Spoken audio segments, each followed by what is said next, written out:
தமிழ்நாட்டுக்காக குரல் கொடுக்க முடியாத 10 தோல்வி பழனிசாமி அவர்கள் நம்ம அரசு செஞ்சிட்டு இருக்கக்கூடிய திட்டங்களை காப்பி அடிச்ச புதிய வாக்குறுதிகள் அள்ளி வீசிட்டு இருக்காரு. இப்போ அவர் ஆட்சிக்கு வர போறது இல்லை, அது வேறு விஷயம். அப்புறம் நேரத்தை வீணடிச்சிட்டு இருக்காருன்னு தெரியல. அதிமுக ஆட்சியோ பழனிசாமி அவர்களோ எப்பவுமே சொன்னதை செய்ய மாட்டாங்கன்னு மக்களுக்கு எல்லாம் தெரியும். ஆனா திமுக சொன்னதைத்தான் செய்யும், செய்வதைத்தான் சொல்லும் மக்களுக்கு தெரியும். 2026 இந்த ஆண்டு நடைபெற்ற சட்டமன்ற பொதுத் தேர்தலில் நம்முடைய கூட்டணி 210 இடங்களிலே வெல்லும். அதிமுக தனி பெரும்பான்மையோடு ஆட்சி அமைக்கும். இப்போது இருக்கின்ற நிலை டிவிகேவுக்கும் திமுகவுக்கும் தான் போட்டியை தவிர அதிமுக அவர் கூறுவதைப் போல நிலை இல்லை. ஏனென்றால் இந்த இயக்கத்தை உருவாக்கி இருக்கிற புரட்சித் தலைவர் படம் இல்லை, புரட்சித் தலைவர் அம்மாவுடைய படம் இல்லை. அப்படி என்றால் யாரை நம்பி இவர் கட்சியை நடத்துகிறார்? இவர் முகத்துக்காக ஓட்டு போடுகிறார்களா? அந்த அளவுக்கு செல்வாக்கு மிக்கவரா? நாடாளுமன்ற தேர்தல், சட்டமன்ற தேர்தல், உள்ளாட்சி தேர்தல் அனைத்துமே வெற்றி பெற முடியாத ஒரு சூழ்நிலை ஏற்பட்டிருக்கிறது என்பதை அவர் உணர்ந்திருக்க வேண்டும். இவர் எப்படி முதலமைச்சரானார் என்பதும் நமக்கு தெரியும், எப்படி தவழ்ந்து வந்தார் என்பதும் நாடு தெரியும். அப்படி இருக்கையில் இவரை பற்றி பேசுவதற்கு அவரை பொறுத்தவரையிலும் அதற்கு தகுதி இல்லை என்பதைத்தான் அங்கே குறிப்பிட விரும்புகிறேன். பூனை கண்ணை கட்டிக்கிட்டு உலகமே இருந்து சொன்ன அது மாதிரியா அந்த மாதிரி கதையில தான் இப்ப தாவேக்கா இருக்கு. உங்களுடைய மண்டவாளம் தண்டவாளம் எல்லாம் தேர்தலுக்கு பின்னாடி தெரிஞ்சு போகும். யாருக்கு போட்டி, யார் ஜெயிக்க போறா, யார் ஆள போறாங்க, யாரு கீழே விழ போறா, குப்புற விழ போறாங்க எல்லாம் தேர்தல் முடிவு காட்டிடும். நீங்க அதிமுக தலைமையில், எடப்பாடியார் தலைமையில் ஒரு பலம் பொருந்திய கூட்டணி, எதிர்த்து திமுக தலைமையில் ஒரு கூட்டணி, இதுதான் களத்தில் நின்று களமாடும். மற்றவையெல்லாம் செதறி ஓடும். இதை தாண்டி எங்களால் தான் வெற்றி என்று கூட்டணி முடிவெடுக்காமல் இன்னும் ஒரு 5 மாதம் கழிச்சு கூட முடிவெடுக்கலாம். சில பேர் 5-6 மாதம் கழிச்சு கூட முடிவெடுத்து சொல்லலாம். அதை பற்றிலாம் கவலை கிடையாது.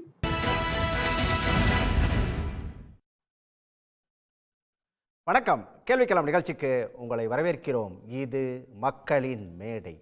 மீண்டும் தமிழ்நாட்டில் திராவிட முன்னேற்ற கழக ஆட்சியே அமையும் அப்படின்னு சொல்லி அழுத்தம் திருத்தமாக உறுதியாக சொல்லியிருக்காரு முதலமைச்சர் மு.க. ஸ்டாலின்.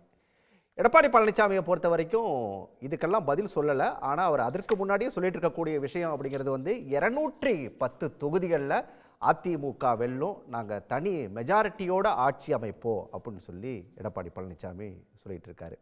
இது ஒரு பக்கம் இருக்கக்கூடிய சூழலில் தான் தாவேகாவுக்கும் அதிமுகவுக்கும் இடையிலான மோதல் அப்படிங்கிறது தொடர்ந்து அதிகரிச்சுட்டே இருக்குது. தாவேகாவில் இருக்கக்கூடிய கே.ஏ. செங்கோட்டையன் சில விஷயங்களை பேசியிருக்காரு. குறிப்பாக களத்தில் திமுகவும் தாவேகாவும் மட்டும்தான் இருக்குது. போட்டி எங்கள் 2 பேருக்கும் நடுவில் தான். இதில் அதிமுக அப்படிங்கிறதே இல்லை. இன்னும் சொல்லப்போனால் யாரை நம்பி கட்சி நடத்துகிறார் எடப்பாடி பழனிசாமி அப்படிங்கிற கேள்வியையும் முன்வைக்கிறாரு கே.ஏ. செங்கோட்டையன். சரி, அதோடு விட்டுட்டாங்களா அப்படின்னு சொல்லி பார்த்தா பதிலுக்கு முன்னாள் அமைச்சர் கே.டி. ராஜேந்திர பாலாஜியும் அதுக்கு பதிலடி கொடுக்குறாரு. அதாவது பூனை கண்ணை மூடிக்கிச்சுன்னா உலகமே இருண்டுடுச்சு அப்படின்னு சொல்லி தாவேக்கா கணக்கு போடுது. அப்படியெல்லாம் கிடையாது. கள சூழல் அது இல்லை. களத்தில் இருக்கிறது திமுகவும் அதிமுகவும் தான் அப்படிங்கிறது அதாவது அதிமுக கூடிய பதிலடியாக இருக்குது. இந்த சூழலில் 2 முக்கியமான கேள்வி எழுது. அதாவது அதிமுக இடத்துக்கு குறி வைக்குதா தாவேக்கா அப்படிங்கிறது ஒன்று. இன்னொன்று, தங்களோட இருப்பை காட்டிக்கிறதுக்கு அதிமுக தொடர்ந்து முயற்சி செய்தா, அதற்கான எதிர்வினைகள் தானா இதெல்லாம் அப்படிங்கிறது இன்னொரு கேள்வி. இதெல்லாம் தொடர்பாக தான் இன்றைய கேள்விகள் நிகழ்ச்சியில் விரிவாக பேசியிருக்கோம். வாரத்தில் பங்கேற்க மூத்த பத்திரிகையாளர் பாக்கி, அதே போல் தாவேக்காவுடைய ஆதரவாளர் ஜேம்ஸ் மார்ட்டின், அரசியல் விமர்சகர் சுமன் கவி, பத்திரிகையாளர் ஜீவசகாப்தன், இவர்களோடு வழக்கறிஞர் சேலம் மணிகண்டன். அனைவருக்கும் வணக்கம். எல்லாருடைய முதல் பார்வையும் கேட்டுறேன். ஜீவாட்டந்து தொடங்கலாம் அப்படின்னு நினைக்கிறேன். இந்த தாவேக்கா அதிமுக மோதல் அப்படிங்கிறத எப்படி பார்க்குறீங்க? தாவேக்கா அதிமுக மோதல் அப்படிங்கிறத நான் எப்படி பார்க்குறேன்னா, ஒரு கட்சி வருது, நம்ம தலைவர்களை எல்லாம் அபகரிச்சுக்கிட்டு இருக்கிறாங்க, அந்த உணர்வே இல்லாமல் அந்த கட்சியோட கூட்டணிக்கு போகணும் அப்படின்னு நினச்சது எடப்பாடியோட மிகப்பெரிய தவறு. ஆனால் தாவேக்காவும் ஒன்றும் அவங்கள விமர்சிக்கவே இல்லை. நல்லா கவனிச்சு பாருங்கள். திமுகவை மட்டும்தான் விமர்சிக்கிறது, எப்போயாவது பேசணுங்கிறதுக்காண்டி அப்பப்போ லைட்டாக இது பண்ணிக்கிறது. முதல்ல தாவேக்காவுக்கு எதுக்குங்க எம்ஜிஆர், தாவேக்காவுக்கு எதுக்குங்க ஜெயலலிதா, எல்லாரையும் அவங்க ஏற்றுக்கிட்டாங்க. அது என்ன கட்சி, அது என்ன அடிப்படையில்? எம்ஜிஆர் ஜெயலலிதாவுக்கு சொந்தம் கொண்டாடக்கூடிய உரிமை யாருக்கு இருக்குன்னா அதிமுகவுக்கு உண்டு, ஓபிஎஸ்க்கு உண்டு, எடப்பாடி டிடிவிக்கு உண்டு, சசிகலாவுக்கு உண்டு. அவங்க தான் அந்த கட்சியை சேர்ந்தவங்க. சும்மா சும்மா போட்டுக்கலாம். பட் இவங்க கிட்டத்தட்ட கொள்கை தலைவராக எல்லாரையும் சேர்த்துக்கிட்டாங்க. அண்ணானாங்க, காமராஜர்னாங்க, அஞ்சலி அம்மாள்னாங்க, கடைசியில் பார்த்தா எம்ஜிஆர் வந்து கடைசியில் ஜெயலலிதா வரையும் பாக்கெட்டில் வச்சுக்கலாங்கிற அளவுக்கு தாவேகா வந்துருச்சு. ஸோ இவங்க வந்து திமுக எதிர்ப்புங்கிறது தமிழ்நாட்டில் யார் பண்ணுவாங்க? அங்க வீக்கா இருக்கு அதிமுக, அதனால அந்த இடத்தை பிடிச்சிடலாம் அப்படிங்கிற வீக்கா இருக்குங்கிறது மட்டும் இல்லை, அதிமுகவை வீக்காக்கணுங்கிறது தான் பாரதிய ஜனதாவினுடைய நோக்கம். வலிமையா தமிழ்நாட்டில் மட்டும்தான் ஒன்று ஒரு திராவிட கட்சி, இன்னொன்னும் திராவிட கட்சியா இருக்கே, ரெண்டும் மாநில கட்சியா இருக்கு, ரெண்டுலையும் திராவிடம் இருக்கு. இது ரெண்டுமே வந்து பாஜகவுக்கு ஒரு எரிச்சல் விட்டுக்கின்ற விஷயம். மற்றதெல்லாம் ஒரு தேசியம் இன்னொன்று மாநிலம் வரும், இல்லைன்னா ஒரு இந்துத்துவா இல்லாட்டி ஒரு தேசியம் வரும்.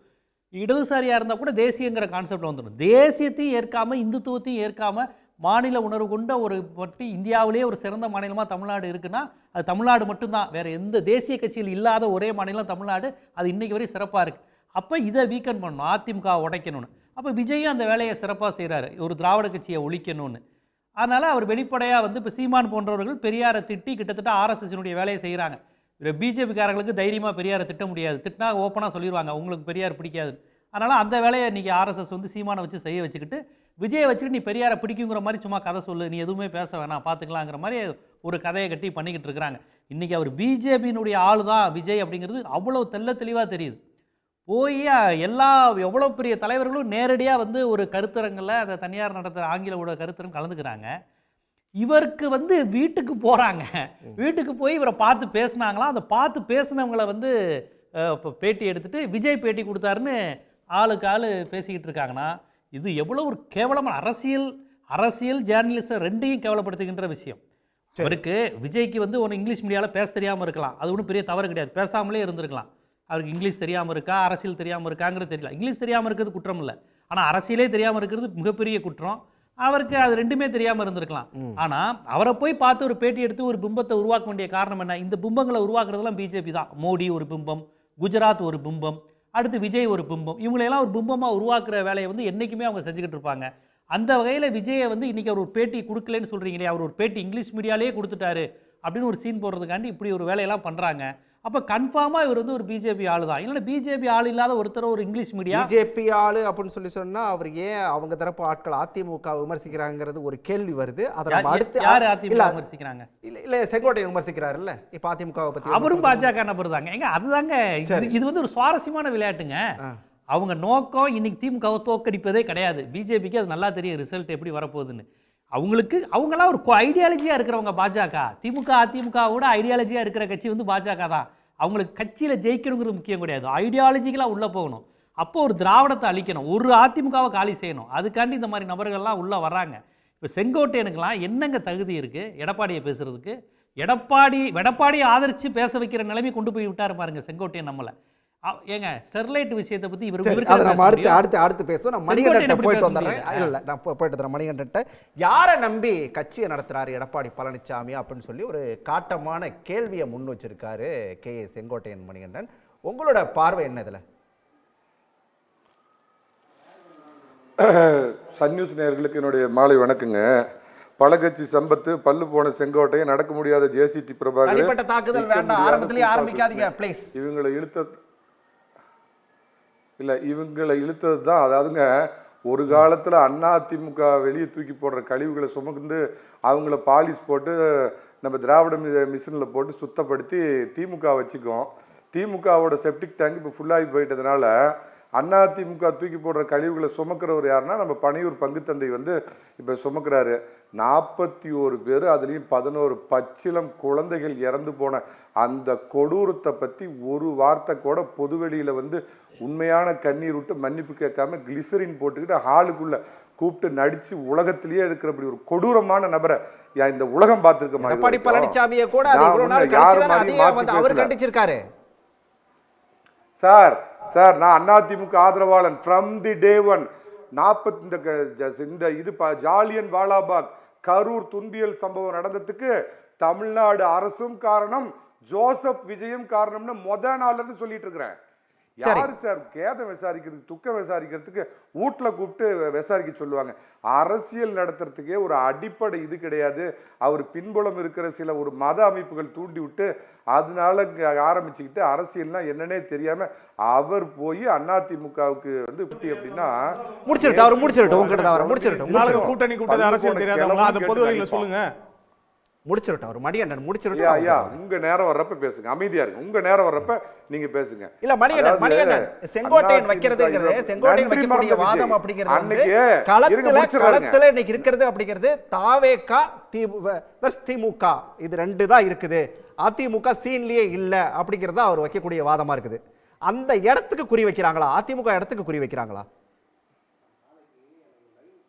அது நேச்சுரலிங்க. இதுக்கு முன்னாடி ஒருத்தர் வந்து பாஜக தலைவராக இருந்தப்ப அதிமுகவை அழிக்கணும், பழனிசாமியை ஒழிக்கணுங்கிறதுக்காகவே எப்படி கூட்டணியை முடிச்சு எல்லா வேலையும் பண்ணாரோ அந்த மாதிரி விஜய் வந்து இதை ஒரு மத ரீதியான ஒரு ஆட்சியை கொண்டு வரணுங்கிறதுக்காக தயாரிக்கப்பட்டவர். அவர் பின்னாடி இருக்கிற சில மத அமைப்புகளால் தூண்டிவிடப்பட்டவர். நான் கேட்கிறேன், அவர் பின்னாடி யார் இருக்கிறா? நாங்க எல்லாம் வருவாங்க இல்லைங்கண்ணா, அவங்களுக்கு பங்கு கொடுக்கணும் இல்லைங்கண்ணா அப்படின்னு பனையூர் பங்கு தந்தை கேட்டார. எங்கேயாவது ஒருத்தர் பின்னாடி யார் இருக்கா, பின்னாடி யார் இருக்கான்னு கேட்டீங்க. விஜய் பின்னாடி இருக்கிறது பாஜக அப்படின்னு ஜீவா சொன்னாரு. அவர் போப்புன்னு சொல்லுவார். அவரு பாவம், அவரு போற போக்குல அவரு எதையாவது சொல்லிட்டு இருப்பாரு. ஏங்க கொள்கை எதிரின்னு சொல்லிட்டு என்ன கமலஹாசன் மாதிரியா? கமலஹாசன் வந்து என்ன எல்லாம் முடிவு பண்ணிட்டீங்களா, இவங்களை தூக்கி எறிய முடிவு பண்ணிட்டீங்களா அப்படின்னு ரிமோட்டை போட்டு அந்த மாதிரி விஜய் நாளைக்கு.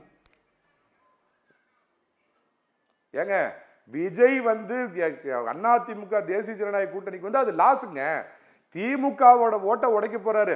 அவர் ஒரு சிறுபான்மை சமுதாயத்தை சேர்ந்தவர், சிறுபான்மையினர் ஓட்டை வாங்க போறாரு, பட்டியலின மக்கள் ஓட்டை வாங்க போறாரு, இளைஞர்கள் வாக்கு, பெண்கள் வாக்கு நாங்க 1.5 கோடி பேருக்கு நாங்க கொடுத்துருக்கிறோம் உரிமை தொகை அப்படின்னு சொல்லிட்டு இருக்கிறீங்களா? உங்களுக்கு ஒட்டு மொத்தமா திமுகவுக்கு அப்படியே டமார் ஆக போகுது. நாங்க ஏங்க அவரை பார்த்து கவலைப்படணும்? கூட்டணி மத்தியில் ஆட்சியில் இருக்கிற சார் இருங்க சார், நான் முடிச்சிடுறேன்.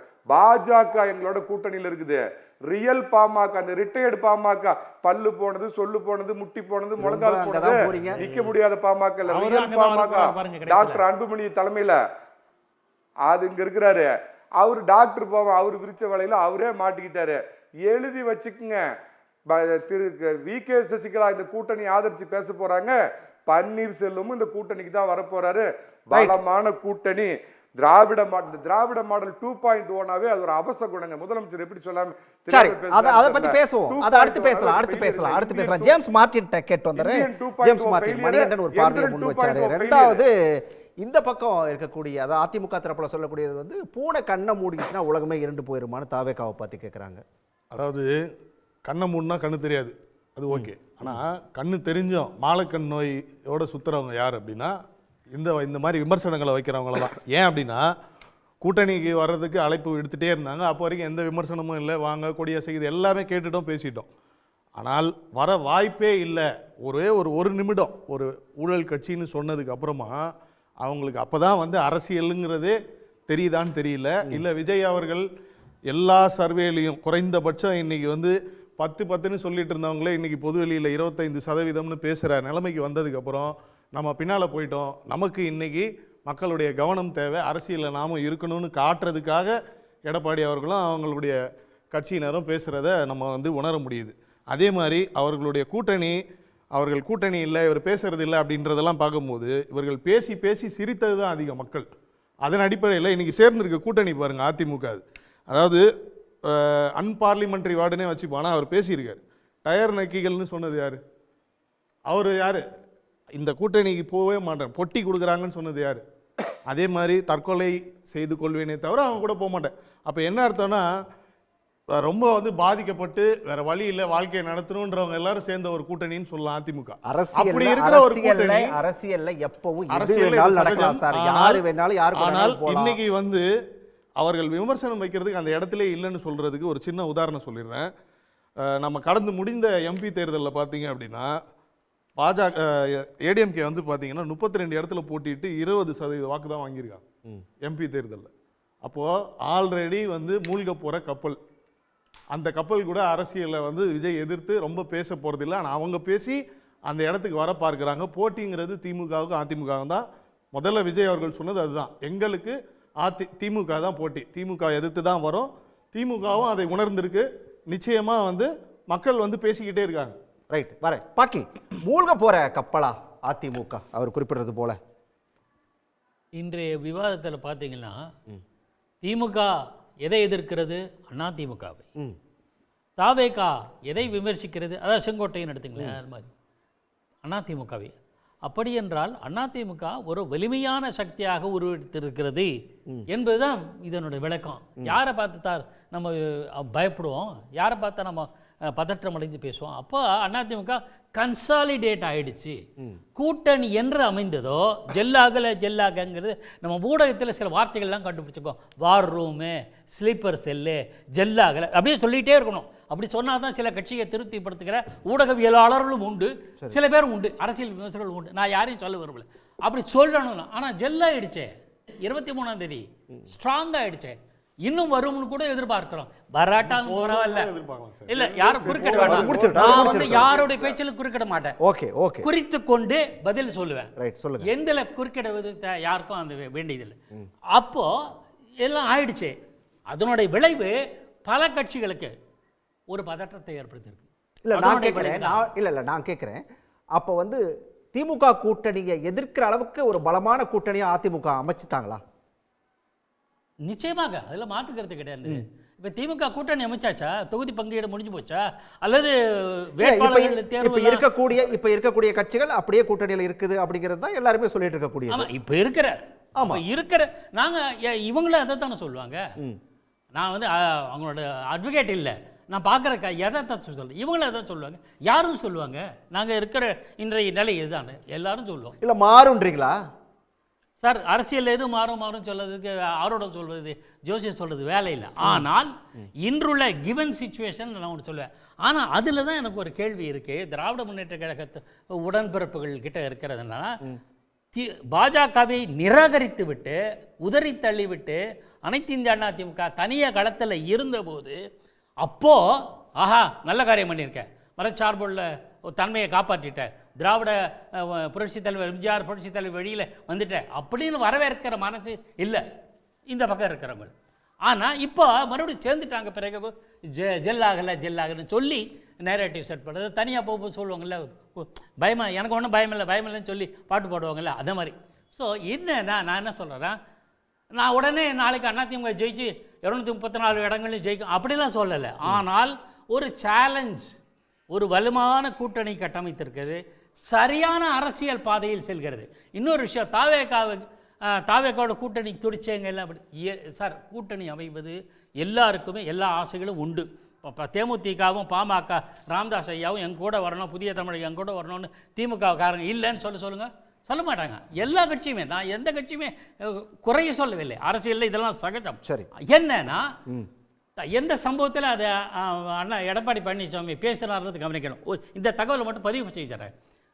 41 பேர் அந்த துயர சம்பவம் நடந்த போது தலைவர் விஜய் வந்து சில மாதங்கள் பொதுவெளியில் வரல, சோர்வடைந்து விட்டார்கள் அந்த கட்சியினர். அப்போ நீங்களாம் வாங்க, உங்களுக்கு நாங்கள் வழிகாட்டுறோம், ஒரு மாநாடு, ஒரு பொதுக்கூட்டம், ஒரு பேரணி நடத்தினா எப்படி க்ரௌடு மேனேஜ்மெண்ட் செய்யணும், இதெல்லாம் எங்களை மாதிரி சொல்லுவோம். அவர் திமுக காங்கிரஸ் போன்ற பெரிய கட்சிகளையும் சேர்த்து தான் அதை மனசில் வச்சுட்டு தான் சொல்கிறாரு எடப்பாடி பழனிசாமி. நீங்கள் இந்த மாதிரி க்ரௌட் மேனேஜ் கற்றுக்கங்க, அதுக்கப்புறம் இந்த மாதிரி நடத்துங்க அப்படின்னு ஒரு ஃபாதர் மாதிரி, ஒரு டீச்சர் மாதிரி போதனை சொல்கிறாரு. நேச்சுரலி எவ்ரிபடி அட்ராக்ட், அதனால் ஈர்க்கப்பட்டார்கள். அதனால தான் கொடியை காமிச்சாங்க, வந்துடுச்சுன்னு நம்பினார். நம்பிக்கை என்ன சார் தப்பு? சரி, பழம் நழுவி பாலில் விழும்னு கலைஞர் எதிர்பார்க்க மாதிரி, அது இயல்பு, அரசியல் தலைவர்களுக்கு இருக்கிற ஒரு எதிர்பார்ப்பு. அதை வந்து கொச்சைப்படுத்தி பேசக்கூடாது, தேவையில்லைன்னு நினைக்கிறேன். ரைட், சுமன் கவிட்டையும் கேட்டிருக்கோம். தாவேக்காவும் அதிமுகவை தான் விமர்சிக்குது, திமுகவும் அதிமுகவை தான் விமர்சிக்குது. அப்போ பலம் பொருந்தியவங்களா அங்கே மாறி நிற்கிறது அதிமுக தானே அப்படிங்கிறதான் சார் கேட்குறாரு, பாக்கி சார் கேட்குறாரு. இல்லை, அப்படி இல்லை. இன்றைக்கு எடப்பாடி பழனிசாமி அவர்கள் வெளியிட்டிருக்கிற அறிக்கை என்பது மிக தீவிரமாக திமுக கவர்மெண்ட்டை வந்து ஃபாசிசம், முசோலினி, ஹிட்லர் அப்படிங்கிற வார்த்தையெல்லாம் பயங்கரமாக பயன்படுத்தியிருக்கிறாரு. ஆனால் இதுக்கு இடையில் ஒரு இவங்களுக்குள்ள ஒரு சண்டை இருந்திருக்கு அப்படிங்கிறத பார்க்கணும். அதனால் அடிப்படையில் ஒன்று தாவேகா, இன்னொன்று திமுக அப்படின்னு விஜயும் திமுகவைத்தான் எதிர்க்கிறார், எடப்பாடி பழனிசாமியும் திமுகவைத்தான் எதிர்க்கிறார். காய்த்த மரம்தான் கல்லடிபடும்ங்கிறது மாதிரி திமுக அல்லது ஸ்டாலின் வெர்சஸ் அதர்ஸ் அப்படிங்கிறது தான் இன்னைக்கு இருக்கக்கூடிய பொதுவான சினாரியோ. இல்ல அதை எப்படி எடுத்துக்கிறது? அதாவது திமுக வெர்சஸ் அதிமுக எடுத்துக்கணுமா, அல்லது திமுக வெர்சஸ் அவங்க சொல்ற தாவேகா அப்படி எடுத்துக்கலாமா? இல்லை, இப்போ அதாவது 2வது இடத்துல யார் இருப்பது, இப்போ அதுதான் போட்டி. அதுதான் போட்டி. இப்போ நீங்கள் இவர் யார், நம்ம செங்கோட்டையன் அவர்களுடைய பேச்சும் அதே தான் சொல்லுது. அதிமுக இங்கே களத்திலே இல்லைங்க, நாங்கள் தான் இருக்கிறோம் அப்படின்னு சொல்கிறாங்க. அது அவங்க இருக்கிறாங்களா இல்லையாங்கிறது 2026 தேர்தலில் இங்கே யாரும் முதலிடத்துக்கு போட்டியே போடல. ஆமாம், இப்போ என்னன்னா எழுதப்படாத ஒரு விதி என்னன்னா, இவர்கள் எல்லோருமே தோற்றுவிட்டோம் என்று முன்கூட்டியே ஒப்புக்கொண்டு தான் சண்டையிட்டு கொண்டிருக்கிறார்கள். அதுதான் ரொம்ப முக்கியமானது. இந்த 2வது இடத்தை பெறுவது யார் அப்படிங்கிறதுல தான் போட்டி.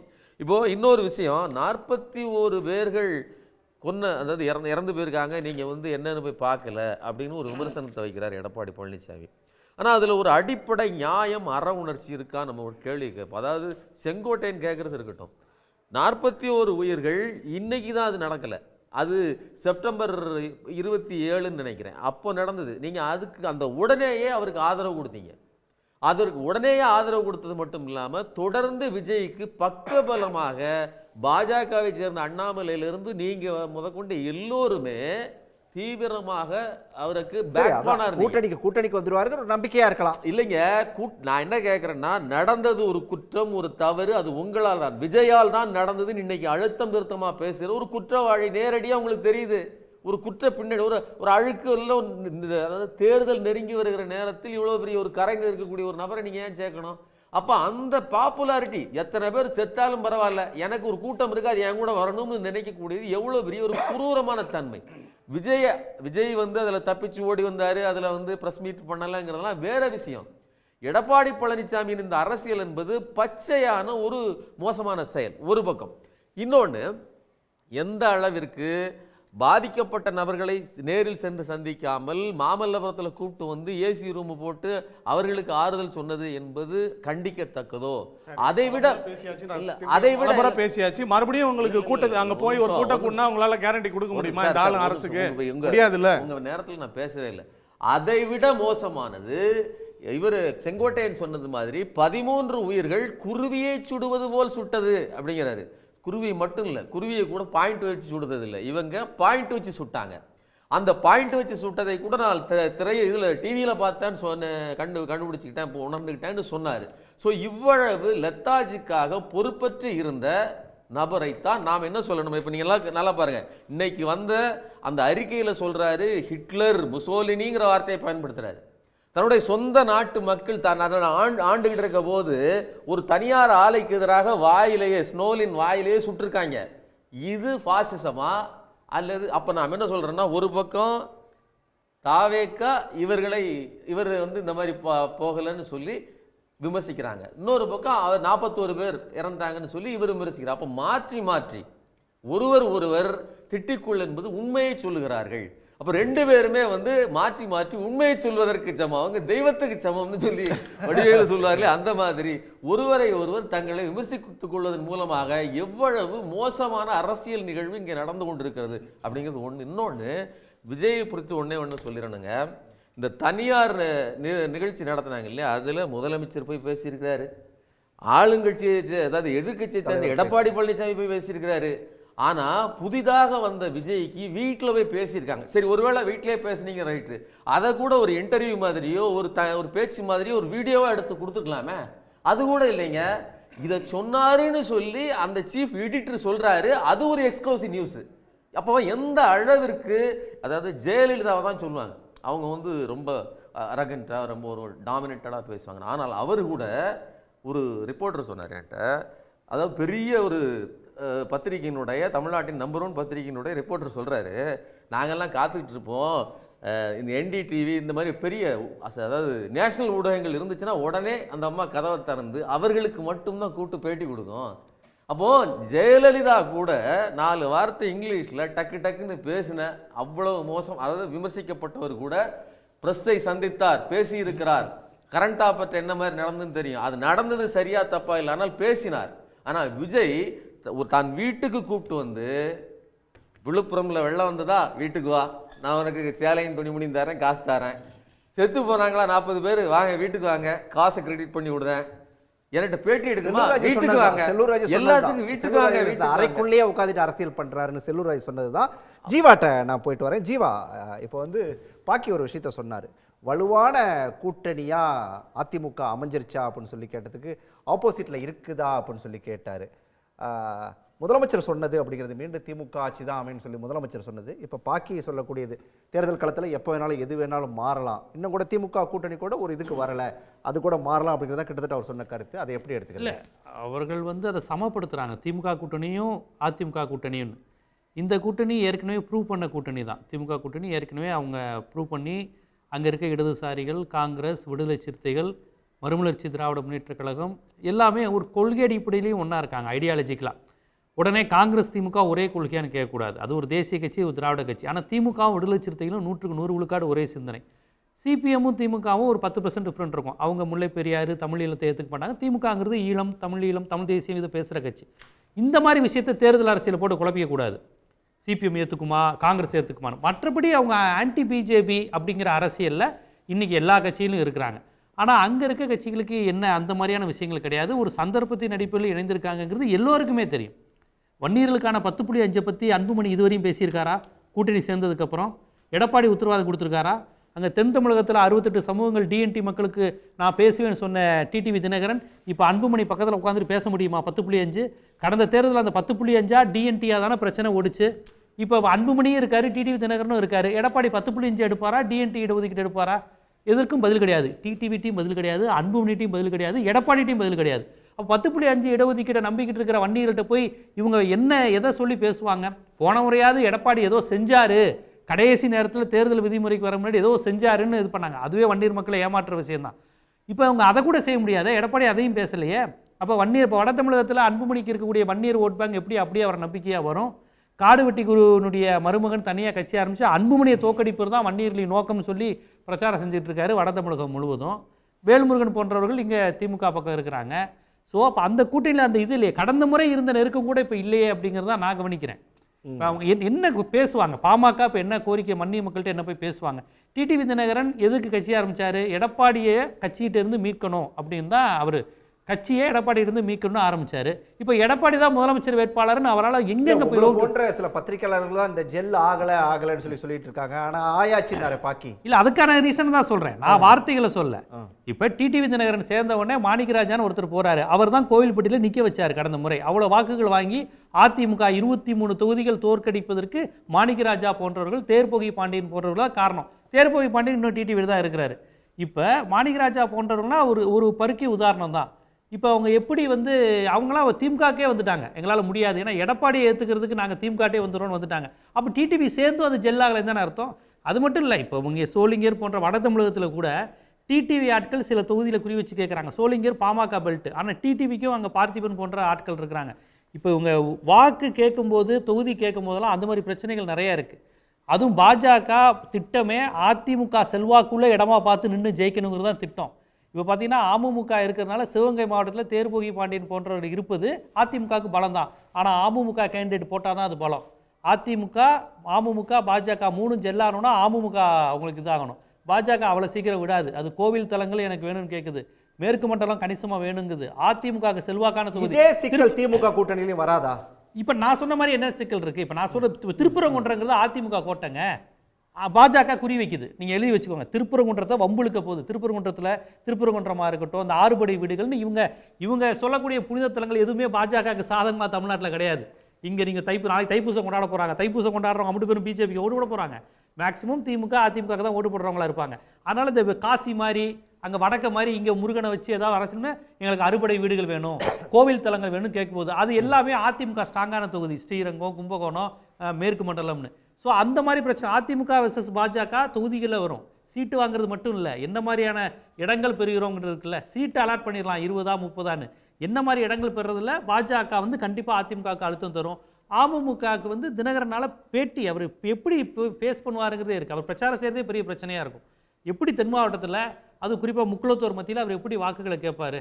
நாங்கள் அவமானப்படுகிறோம் அதாவது சசிகலா, அதாவது இந்த பாரதிய ஜனதா ஆண்ட பரம்பரை இப்படிலாம் சொல்லி சமுதாயத்தை உசுப்பேத்தி மணிகண்டன் தான் சொல்லிட்டாருல்ல, சசிகலாவும் உள்ள வருவாங்க, ஆதரவு தெரிவிப்பாங்க, அடுத்து ஓபிஎஸ் வரதான் போறாங்க. இபிஎஸ் கொடுத்த பேட்டியை நீங்களும் பார்த்தோம், நானும் பார்த்தோம். மணிகண்டன் சொல்றாரு, அவர் எத்தனை முறை தான் சொல்றதுங்கிறாரு. அதை மணிகண்டன் சொல்ல சொல்லுங்க. எடப்பாடி எத்தனை முறை தான் நாங்க சொல்றது ஓபிஎஸ் கிடையாதுன்னு பொதுக்குழு நாங்க முடிவு எடுத்துட்டோம், திருப்பி திருப்பி கேட்கறீங்கன்னு பத்திரிகையாளர்ல திட்டுறாரு எடப்பாடி. ஆனா இவர் எல்லாரும் வருவாங்க. ஓகே, ஒருவேளை அதிமுகவுக்குள்ள வராம இருக்கலாம், ஒருவேளை அந்த கூட்டணிக்குள்ள என்டிஏ கூட்டணிக்குள்ள வரலாமா? இல்லை, அவங்க வரதுக்கான வாய்ப்பு குறைங்க. ஏன்னு கேளுங்களேன், அவங்க முக்குளத்தூர் சமுதாயம் இப்போதான் அந்த இசக்கி ராஜா போன்ற அந்த சமுதாயத்தை சேர்ந்தவங்களாம் என்ன சொல்கிறாங்க, ஒரு ஜெயலலிதா பிராமின் இறந்ததுக்கப்புறம் ஒரு முக்குளத்தூர் சசிகலா முதலமைச்சராக இருந்த பாரதிய ஜனதா தான் கைது செஞ்சு அவமானப்படுத்துச்சு.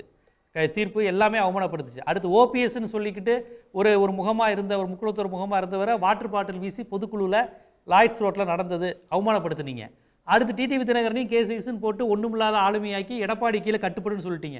எல்லா விதத்துலையும் முக்குளத்தூர் சமுதாயத்தை பழி வாங்கியது பாஜகன்னு தென் மாவட்டத்தில் இப்பயே சர்க்குலர் ஆயிடுச்சு. ஸோ இவங்க அந்த மாதிரி சமுதாயங்களை சாதி உணர்வு சொல்லி திராவிடத்துக்கு எதிராக பெரியாருக்கு எதிராக தூண்டி விட்டு தான் எச்ராஜாலேருந்து எல்லாரும் பிரச்சனை செஞ்சுக்கிட்டு இருந்தாங்க. இப்போ அந்த சமுதாய மக்கள் எங்களை பர்சனலாக நீங்கள் எங்கள் சமுதாய தலைவர்களை எல்லாம் இழிவுபடுத்தி கேவலப்படுத்தி எங்களை அசிங்கப்படுத்தி, நாங்கள் கணிசமாக இருந்த திண்டுக்கல் மாயத்தேவர் காலத்திலேருந்து இருந்த எங்கள் அதிமுக கட்சியை முழுக்க எங்கள் சவுத்துலேருந்தும் டெல்டாலேருந்து தூக்கி எறிஞ்சிட்டீங்கிற கோபத்தில் இருக்காங்க. அந்த கோபம் தான் டிடிவிக்கும் ஓபிஎஸ்க்கும் ஓட்டாக விழுந்துச்சு கடந்த மக்களவையில். இப்போ இவங்க எடப்பாடியை போய் சரணம் அடைஞ்சிட்டாங்கன்னா அந்த ஓட்டு எப்படி ஓபிஎஸ்க்கும் டிடிவிக்கு விழும்? டிடிவிக்கு விழுந்த ஓட்டெல்லாம் எடப்பாடி எதிர்ப்பு ஓட்டு, எடப்பாடியை மீட்கின்ற புரட்சியாளனுங்கிற ஓட்டு. ஆர்கே நகரில் டிடிவி எப்படி ஜெயிச்சாரு? பிஜேபி எதிர்த்து நிற்கிறாரு அப்படிங்கிற அந்த அடையாளத்தில் தான் ஜெயிச்சார் அவர். ஸோ இப்போ அந்த அடையாளத்தை இழந்து அவர் எடப்பாடிட்ட போகும்போது அந்த மாஸ் கிடைக்காது. அப்படி அதுதான் சொல்கிறேன். அதுதான் செல்லா. மணிகண்டன் கேட்போம். மணிகண்டன் அதிமுகவுக்கு இருக்கக்கூடிய அந்த சவால்களை பற்றி சொன்னார் ஜீவா. அதில் கூட எனக்கு இன்னொரு கேள்வி. இப்போ வந்து தாவேகா வந்து அதிமுக விமர்சிக்குது, அதே போல் வந்து அதிமுக அதுக்கு பதிலடி கொடுக்குது. ஆனால் பாஜக இன்னும் கூட விஜயை பற்றி எந்த விமர்சனத்தையும் முன்வைக்காம சைலண்டா இருக்கிறதுக்கு என்ன காரணம்னு ஒரு கேள்வி வருது. கடைசி நேரத்தில் விஜய் ஏதாவது உள்ள கொண்டு வரலாம் அப்படின்னு சொல்லி பாஜக ஒரு கணக்க போடுது. ஒரு வேண்டுகோள், நான் பேசுகிறப்ப தம்பி ஜீவசகாப்தன் குறுக்க வரக்கூடாதுன்னு சொல்லிடுறேன்.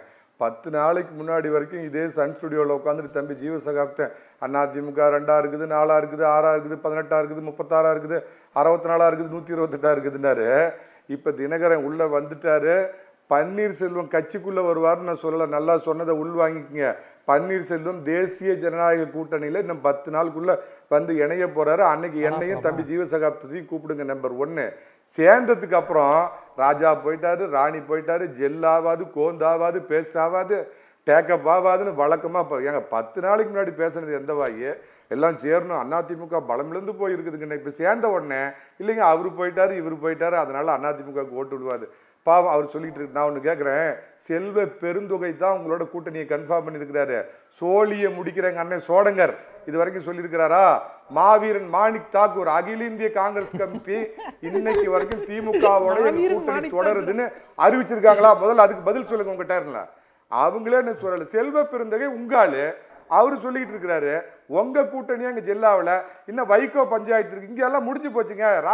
அன்புமணி சேர்ற அன்னைக்கு என்ன சொன்னார்? எங்களுக்குள்ள தொகுதி பங்கீடு நிறைவு பெற்றது எவ்வளவுங்கிறது பின்னாடி அறிவு பண்ணாரு. பாஜகவுக்கு 2029 எம்பி தேர்தல் முக்கியம். கொடுக்கிற தொகுதி அவங்க வாங்கிட்டு போறாங்க. ஆனா உங்க பக்கம் பஞ்சாயத்தே இனிமேல் தான் ஸ்டார்ட் ஆக போகுது. நம்ம உருமும் பழைய புலி இருக்கிறாருல, அவரை உதயசூரியன் நிக்க சொன்னீங்கன்னா கண்ணு தண்ணி விடுவாரு, இல்லைன்னா வெளியே கிளம்புவாரு. இவ்வளோ பஞ்சாயத்தை வச்சுக்கிட்டு இவர் என்ன அதிமுகவுக்கு பஞ்சாயத்து சொல்றாரு. இன்னொருத்தர் இருக்கிறாருங்க, நான் மறந்து போயிட்டேன். தலைவா படம் ரிலீஸ் ஆகலன்னொடனே கொடநாடுக்கு போய் மண்டிட்டு அப்படியே வந்து மந்திரம் ஜபிச்ச மாவீரன் ஒருத்தர் இருக்கிறாரு. அவரு சொல்றாரு. அதே மாதிரி அதுக்கு கொஞ்ச நாளைக்கு முன்னாடி கலைஞர் அவர்களுக்கு தமிழகம் முழுக்க சிலை வைக்க வேண்டும் அப்படின்லாம் பேசினவர் அவரு. அந்த மாவீரன் அவருக்கு சார் நான் ஒன்று கேட்குறேன், அவர் என்ன பெரிய எம்ஜிஆரோட பெரியதா? ஏன் சார் எம்ஜிஆரை கிள்ளி பார்ப்பாங்களா சார், தொட்டு பார்க்கலான்னு பல இடத்துல எம்ஜிஆர் கையை பிடிச்சி செராச்சிருக்கிறாங்க சார். இவர் நான் எம்ஜிஆரோட பெரிய அப்படியே உச்சபட்ச நடிகரா? பாதுகாப்பு இவருக்கு பெரிய. ஏங்க சென்ட்ரல் கவர்மெண்ட் இந்த பாதுகாப்பு கொடுத்துருக்குது, நீ ஒன்றை பார்க்கணும் கூட்டம் சேர்த்துனுங்கிறதுக்கு லைட் ஆஃப் பண்ணி போடுவேன், 6 மணி நேரம் லேட்டாக போவேன், சீன் போட்டு சினிமாவில் காட்டுற மாதிரி எல்லாம் பண்ணிட்டு போய் 41 பேரை கொன்னுவிட்டு கொஞ்சம் கூட அது இல்லாமல் வந்து சினிமா டைலாக் மாதிரி எல்லா மீட்டிங்லையும் பேசிட்டு இருக்கிற அவர் களத்துலேயே ஒன்று ஒத்துக்கிறேன். 2வது இடத்துக்கு கடுமையான போட்டி இருக்குது. திமுகவும் தம்பி பனையூர் பங்கு தந்தை கட்சியும் அதுக்கு போட்டி போடுறாங்க. ஏன் சார் பாக்குற பக்கமெல்லாம் கொலை கொலை பாஜக ஏன் விஜய் மேல விமர்சனம் வைக்கல அப்படிங்கிறதுக்கான அந்த கேள்விக்கான பதிலுக்கு வாங்க. பரந்தூர் பயங்கரம், கள்ளச்சாராயம், குண்டு வெடிப்பு இருக்கிற இந்த திராவிட மாடல், திராவிட மாடலுக்கு போய் மக்கள் திரும்ப ஓட்டு போட போறாங்களா? பழனிசாமி வருவான், தமிழகத்தை காப்பான்னு காத்துக்கிட்டு இருக்கிறப்ப விஜய்க்கும் திமுகவுக்கும் 2வது இடத்துல போட்டி இருக்கலாம். அதே மாதிரி அவர் தமிழ் தேசிய அதிபர் பாஜக மேட்டருக்கு வருவாங்க. பாஜகவுக்கு வாங்க. முதல்ல பாஜக விஜய் மேல எந்த விமர்சனத்தையும் வைக்கல. ஏதோ உள்ள போடுறதுக்கு முயற்சியா அப்படின்னு ஒரு கேள்வி வருது. சேலத்திலிருந்து தமிழகத்தை காப்பவன் பழனிசாமி. கேட்டுச்சா? நான் கேட்டது பாஜக ஏன் விஜய் மேல எந்த விமர்சனத்தையும் வைக்காம இருக்கு? சொல்லுங்க சார், கேட்கல, திரும்ப வாங்க. பாஜக ஏன் விஜய் மேல எந்த விமர்சனத்தையும் முன்வைக்கல? மரியாதைக்குரிய அப்ப அது போய் நீங்க அவர் நயினார் நாகேந்திரன் கேளுங்க, இல்ல பிஜேபி சார்பா வர விஜய்லாம் பாஜகவுக்கு ஒரு பொருட்டே இருக்காது. ஏன் சார், இன்னைக்கு அகில உலகத்திலேயே மிகப்பெரிய கட்சி, இந்தியாவுல 18 மாநிலங்கள்ல ஆளக்கூடிய கட்சி விஜய் எல்லாம் ஒரு டெல்லிக்கு மோடி, தமிழ்நாட்டுக்கு எடப்பாடி ஒவ்வொரு விவாதத்திலையும் சொல்ற மணிகண்டன் நான் அதை கேட்கலாம் நினைச்சேன். பாஷா அவருக்கு அங்க பெரிய பாஷா பாய், இங்க சின்ன பாஷா பாய் சொன்னது நீங்க தான் இல்ல நினைச்சிருக்கலாம். மரியாதைக்குரிய அங்க டெல்லி பாஷா பாய் வந்து இவரெல்லாம் ஒரு பொருட்டா? விஜய் சோசப் படத்துல அரிதா. அப்புறம் இன்னொன்னு முக்கியமா மறந்து போயிட்டேன். இந்த நேத்து வரைக்கும் அதிமுகவுக்கு ரூட் மேப் பாயா இருந்துட்டு இப்ப போய் நம்ம பனையூர் பங்கு தந்தைக்கு டச் அப் பாயா இருக்கிறார் செங்கோட்டையன். அவரா தனிப்பட்ட தாக்குதல் வேண்டாங்க, தனிப்பட்ட தாக்குதல் வேண்டாங்க. அதிமுக ஒரு ஊழல் கட்சி சார். முடிச்சிடுற ஒரே நிமிஷம். அவரை பக்கத்துல வச்சுக்கிட்டு அதிமுக ஊழல் கட்சின்னு அந்த நேத்து வந்த சோசப் விஜய் சொல்றாரு. வாய் மூடி மௌனியா இருக்கிற திரு செங்கோட்டையன் அவர்களே, கோபியில உங்க போட்டியும் வேட்டியும் உருவத்துக்கு அதிமுக காரன் காத்துக்கிட்டு இருக்கான். ரைட் ஜேம்ஸ், அதாவது எல்லாருமே இந்த அரங்கத்தில் வந்து அந்த 41 உயிர்களை தொட்டதுனால சொல்கிறேன். அது ஒரு அசம்பாவிதம். அது இன்னும் என்கொயரியில் இருக்குது, சிபிஐ என்கொயரியில் இருக்குது. ஆனால் நான் என்ன கேட்குறேன்னா, கள்ள சாராயத்துக்கு இத்தனை காலங்களில் எத்தனை பேர் செத்துருக்காங்க? உங்களோட ஜூரிஸ்டிக்ஷனில் இருக்குது, காவல்துறை உங்ககிட்ட இருக்குது, நீங்கள் தடுத்துருக்கீங்க, சட்டம் போட்டிருக்கீங்க. ஆனாலும் எத்தனை உயிர்கள் வந்து இப்போ இவங்க ஆட்சி காலத்தில் இறந்து போலியா? அப்போ அது என்னது? உங்களுக்கு தெரிஞ்சு உங்கள் சர்க்கிளில் இருக்கிறத உங்களால தடுக்க முடியல. அதே மாதிரி சாலைகள் ஒழுங்கா போடாம ஊழல் செஞ்சு சாலை விபத்து மின்சாரம் தாக்கி ஒழுங்கா மின்சாரம் இல்லாத இடங்கள் அறைக்குள்ள உட்கார்ந்துட்டே அரசியல் பண்றாருன்னு சொல்லி செல்லூர் ராஜு ஒரு வாதத்தை முன் வச்சாரு. அதாவது வெளியில இருந்து எத்தனை பேசினாலும் எல்லாமே வந்து புரளிகளாவோ இல்லை வந்து வாக்குறுதிகளை வந்து நிறைவேற்றாத ஒரு விஷயத்தை இருந்து சொல்றவங்க பேசாம இருக்கிறதே மேல். என்னைக்கோ ஒரு நாள் வந்து பேசினாலும் அதுக்கேற்ற மாதிரி செஞ்சுட்டு போயிட்டே இருப்பாங்க. இப்போ வந்து விஜய் அவர்கள் பேசலனாலும் அவர்களுடைய கட்சியில் தினமுமே வந்து வேலை நடக்குது. அன்னைக்கு கூட பார்த்தீங்கன்னா என்ன அர்த்தம்? பூத்து கமிட்டி செட் பண்ணுறாங்க, வேட்பாளர்களுக்கு ரெடி பண்ணுறாங்க, தேர்தல் குழு இப்போ கூட பார்த்தீங்கன்னா அறிக்கை ரெடி பண்ணுறதுக்கு மக்களிடமே போகிறாங்க எல்லா மாவட்டத்திலையும். இல்லை, சுமன் கவி கேட்டார்ல, சிஎம் பேசுகிறாரு, எதிர்கட்சி தலைவர் பேசுகிறாரு, இவரை பார்க்கறதுக்கு வீட்டுக்கே போகிறாங்க, அங்கேயாவது 4 வார்த்தை பேசியிருக்கலாம். அதை வந்து என்ன சூழ்நிலை இருந்திருக்கும்னு சாருக்கும் தெரியாது, உங்களுக்கும் தெரியாது. அது போக போக தெரிய வரும். அதனால நேற்று நடந்த இன்சிடென்ட்டை வச்சு நம்ம பேச வேண்டாம். நான் என்ன சொல்றேன்னா, இத்தனை நாள் பேசிக்கிட்டே தான் இருக்கிறாங்க, முதல்வராக இருக்கட்டும், எதிர்கட்சி தலைவர்களாக இருக்கட்டும். இல்ல அதெல்லாம் பேசுறாங்க சார். செயல்ல அதுல ஒரு விஷயம் சொன்னாங்க, நான் கிங் மேக்கரா இருக்க அவருக்கு விருப்பம் இல்லை, அவர் கிங்கா இருக்க தான் ஆசைப்பட்டாருன்னு சொல்லிட்டு என்ன சொல்ல வராரு? என்ன அர்த்தம்? கிங் மேக்கர்னா வந்து முதல்வரையோ இல்லை வந்து ஒரு பிரதமரையோ உருவாக்கக்கூடிய இடத்துல நான் இல்லை, நான் ஒரு முதல்வராக தான் வந்திருக்கிறேன் அப்படிங்கிறது அதை தான் அவர் வெளிப்படுத்துறாரு. அதுல இருந்து அந்த ஸ்டேட்மெண்ட் எடுத்துப்போம். அதாவது எத்தனையோ பேட்டிகள் கண்ணுக்கு தெரியாம போகுது, அதை பத்தி கண்டுக்கிறது கூட கிடையாது. இன்னைக்கு எல்லாத்தையும் குறிக்கிட்டார். ஒரே செகண்ட், என்ன போறாரா? முதல்வராக போறாராம். வேணா சொந்த காசுல ஏதாவது கல்லூரி கட்டுங்க. உங்களோட வேட்பாளர் முன்னாடி முதல்வர் வந்து முதல்வர் வேட்பாளரா ஜெயிச்சாரா? ஒரு எம்எல்ஏவா இருந்து தான் முதல்வர் ஆனார். அவர் வந்து எலெக்ஷன்ல நின்னு ஜெயிச்சாரா? நீங்க பேசவே முடியாது. அதுக்கு அப்புறம் இனிமேல் ஜெயிக்க முடியாது சார். உங்களோட கட்சியில பேசவே முடியாது. நீங்க பேசிட்டே இருங்க, எந்த நரேட்டிவ் வேணா செட் பண்ணுங்க. இனிமேல் வந்து அதிமுக வெல்ல போறதே கிடையாது. அதனால நீங்க பேசிட்டே இருங்க. 2026க்கு அப்புறம் அவருக்கு வாழ்வு கொடுக்கிறது சன் பிக்சர்ஸ் தான் வாழ்வு கொடுக்கும். 2026 பழனிசாமி அவர்களே ரிட்டையர்ட் ஆயிடுவார் சார். போது, இதுக்கு மேல நம்மளால முடியாதுன்னு. ரைட், சுமல் கவிதை குறிக்கிட்டார். ஒரே செகண்ட் சார். இது யாரு மேக்கப் போட்டு டோப்பா வச்சிட்டு எடப்பாடி பழனிசாமி வராரா? உங்க விஜய் மாதிரி டோப்பா வச்சிட்டு மேக்கப் போட்டுட்டு மக்களை ஏமாத்துறா? விவசாயம்